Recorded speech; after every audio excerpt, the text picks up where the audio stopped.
morning news on Global Montreal.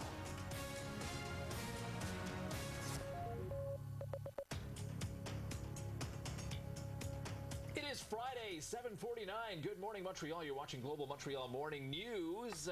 Joined by Pierre-Étienne Drolet, who is the founder and a guitarist in Maiden in Iron, the Iron Maiden tribute band, which is performing in Montreal tomorrow. Yeah. This is the first time that you bring the whole show to Montreal. Yes, we did a show before in 2009 at Le Medley, like I told you, and this was only with the big setup, you know. So today it's not only our big stage; it's our very big stage. So it's the first time we get in Montreal with the new stage. But the Maiden Iron is basically Iron Maiden's World Slavery Tour from 1984. How come you decided to focus on that particular time? Why the World Slavery Tour? Yeah. Because it's the biggest tour of Iron Maiden of all time. Okay. You know, Iron Maiden, they build their stage year after year, and that's the same thing that we did. You know, Iron Maiden was bigger every year in the 80s, and we decided to do the World Slavery Tour because it was the biggest tour they ever did in the 80s, and I think it's they never did something as big as that ever. Yeah. So it's the first time we will be in Montreal with our 4-floor stage. Okay. I was going to ask you about the lighting and then the live drums and the stage improvements that you've been doing. Yes, that's it. It's the first time also that we will be with Maxime Beauséjour, our new drummer since 2011, and he has the same drum setup as Nico McBrain. So I think it will be something very entertaining for the fan of Iron Maiden. When did Pierre-Étienne Drolet first find out about Iron Maiden, and what was it about the band that connected with you? You want to know when I was hooked by Iron Maiden? Yeah. Yes. Were you in high school? Were you? Did you have an older brother or somebody who listened to it? Or? It's with my best friend. He was a fan of every metal band, and I listened first at the Somewhere in Time album.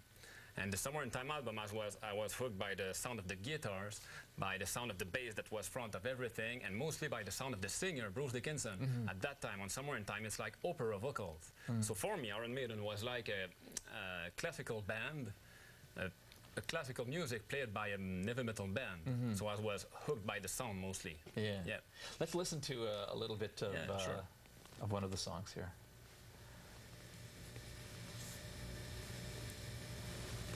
You take my rifle, I'll take your steel. You fire a musket, but I'll run you through. So when you're waiting for the next attack, you better stand, there's no turning back. When everybody's jumping on the ground, I know the Russians are not around. We get some here, it's so far away. I live to fight another day. Come on!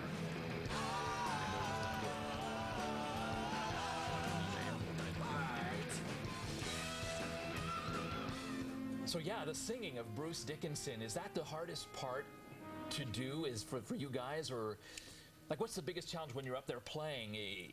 Is it easy to learn the songs, or? The most spectacular thing is the singing, of course, because Bruce air is siren, like you told me before. It's the most spectacular part of the show musically, but if it is difficult, you ask the singer, you ask Philippe, Harvey, my singer. But I will say that the most difficult part, the most biggest challenge is about putting the band together. It's about the chemistry of the band. It's about being as close as possible to Iron Maiden as a band. It's not the job of one guy, you know.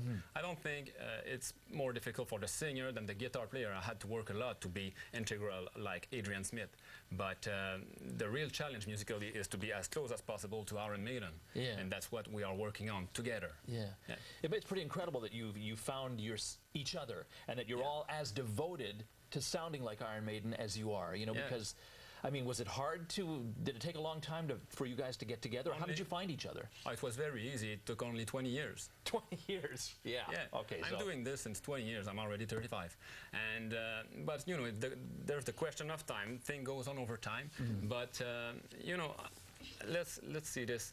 Maxime Beauséjour, the drummer, is the best drummer in the world to play as Nico McBrain. He's a crazy fan of Iron Maiden. He has the same drum setup, and he plays like Nico, like this. And he is in Maiden Iron. Philippe Harvey, my singer, is the only guy on earth that sings like Bruce Dickinson. We just hear that.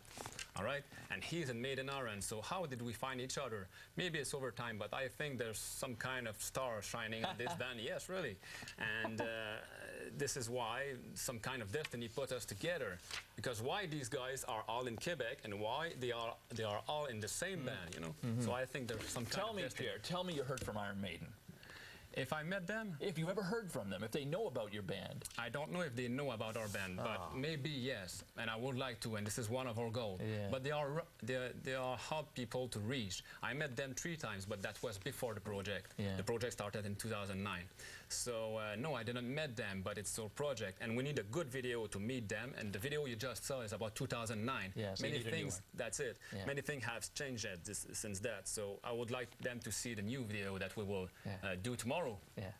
Thank you very much for speaking with us Right. this morning. Maiden Iron will be performing at l'Olympia tomorrow and in Quebec City on May 25th at Théâtre Capitole. If you're an Iron Maiden fan or if you enjoy heavy metal music, this is the band to see. Pierre, thanks for your time. Thank you very Richard. much for speaking with Have us. a good day. It is 7:55. Today is David Ball's birthday. He's keyboardist for the band Soft Cell. Stay with us.